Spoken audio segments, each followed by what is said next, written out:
এ কি করছিস? মাছ খাচ্ছিস?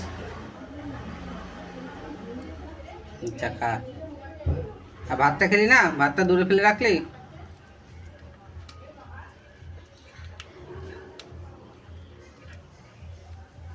দেখো বন্ধুরা, ও মাছ দিয়ে ভাত দিয়ে মাখিয়ে দেওয়া হলো।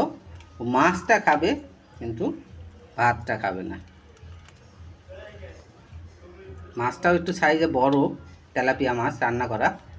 তো পুরোপুরি একবারে খেতেও পারছে না, চেষ্টা করছে। অ্যাকচুয়ালি প্রেগনেন্ট, বাচ্চা দেওয়ার জন্য জায়গা খুঁজছে। আর ওর ভয় এতটা কমে গেছে যে আমাদের রান্নাঘরের মধ্যে 2-3 জন লোক রয়েছে, তার মধ্যে ও ঢুকে গেছে। তা আমার মেয়ে বললো ওর খিদে লেগেছে, তাই ওকে একটা মাছ দিয়ে ভাত মাখিয়ে দিল। কিন্তু ভাতটাও খেলো না, ও মাছটাকে আলাদা করে নিয়ে এসে সেটাকে খাচ্ছে। মাছ নিয়ে পালিয়ে যাচ্ছে।